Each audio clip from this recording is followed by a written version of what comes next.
So, you want to befriend an artist. And whether your intentions are pure or nefarious, I think that there are definitely ways to and not to go about. In this video, I will be attempting to go over those means of manipulating another human being into enjoying being in your presence. Hello, I am Drag. So, to start off the list, I think that it's best if we start off with what not to do when you are attempting to befriend an artist or anybody in general. The number one thing that I will say not to do is message them every day saying, "Hey, what's up? Hi."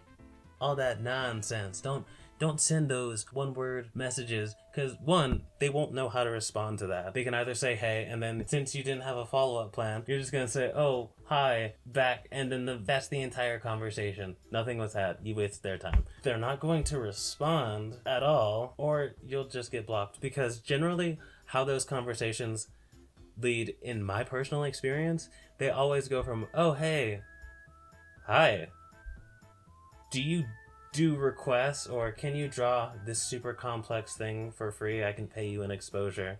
And I ain't about that.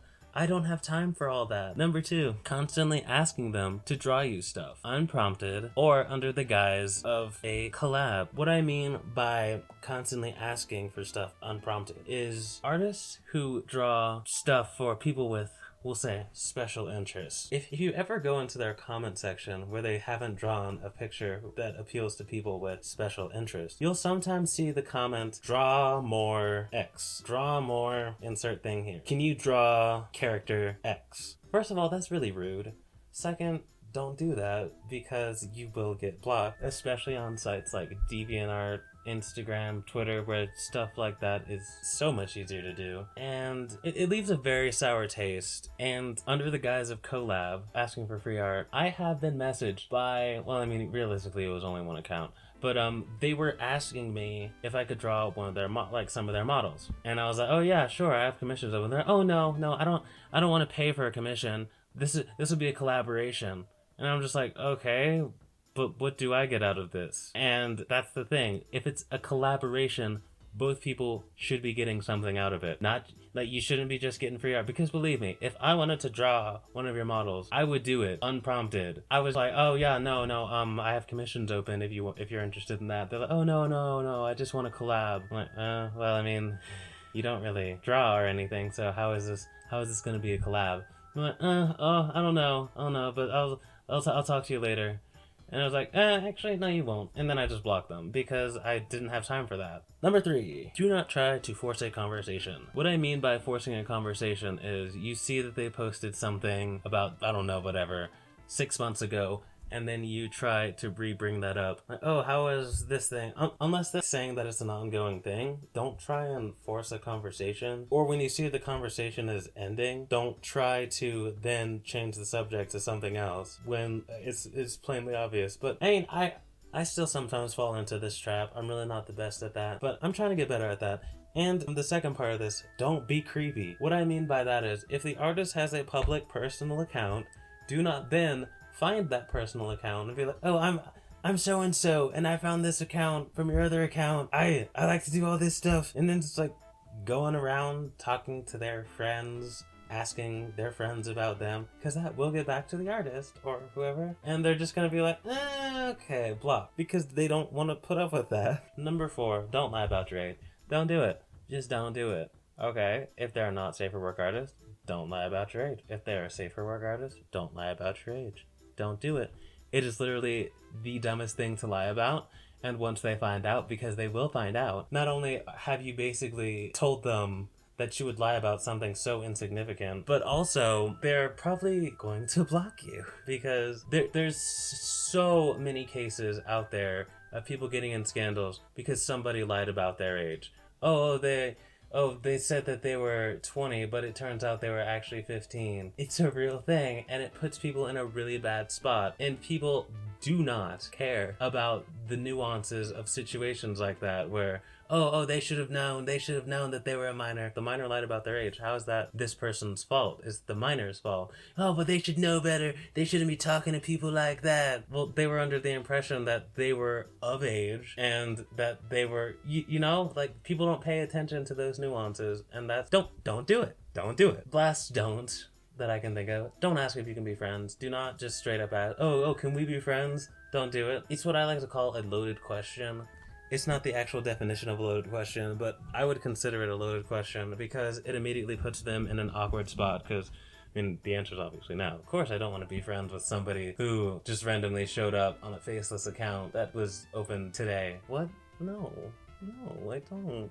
And that's not, I'm not trying to sound mean here. If you don't have anything on your account, or at least somebody, I'm going to assume that you're going after the bigger artists because, of course, like, nobody really, nope. Alright, you guys should be paying attention to smaller artists because smaller artists need just as much attention, and believe it or not, they're going to be the next biggest artist, and then you're gonna be like, oh wow, I knew them when they had 10 followers. Alright, think about it like that. Alright, now we should go on to the what to do. 1.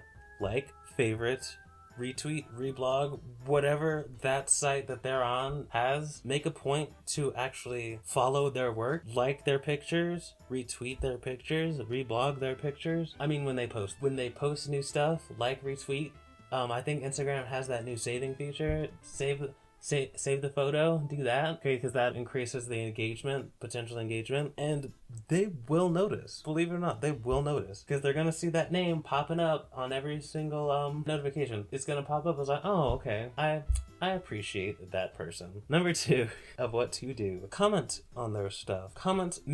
Make sure that the comment relates to the picture that they posted, and don't, this is a continuation of one of the don'ts, but I put in this section because it made sense when I was typing these out. Don't message them about how much you like the newest post unless you are going to ask for a commission or something like that in a similar style to the newest picture, because when you message an artist saying, oh, I really like this picture, instead of just commenting on it, at least for me, it puts me in an awkward position because I'm just like, thanks? Okay. And all I can really do is heart the message. I'll say thanks, but that doesn't really give anything to work with. But yeah, comment on their stuff.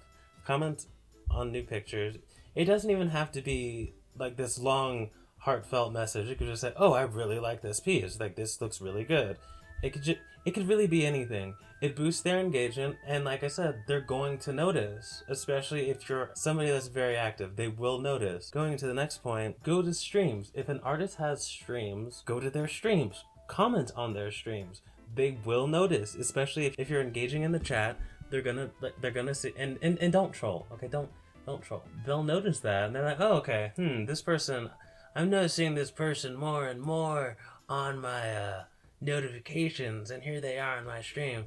And the stream is probably the best place to go if you just want to have a casual conversation. I know that sounds weird, but that's where they're open to that sort of stuff. That's where they're actually engaging with their audience right there. And granted, it's not a guaranteed response, but it's something. There's a higher chance. 4, and this one's gonna sound weird, and you should not ask anybody this flat out, but understand where you are on their radar. And this definitely goes back to the last 2, well, actually I'd say last 3. And what I mean by understand where you are on their radar is if they have, I'm just gonna use a big number, if they have like 2 million followers on every platform that you follow them on, maybe messaging them about your deep emotional relationship problems when you haven't talked to them ever.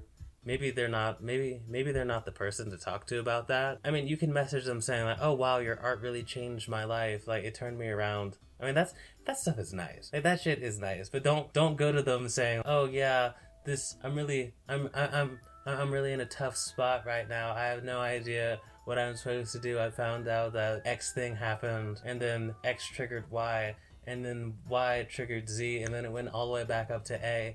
And now I'm dealing with all this stuff. What do I do? It doesn't really give room to respond, I should say. And there isn't real... They don't know you.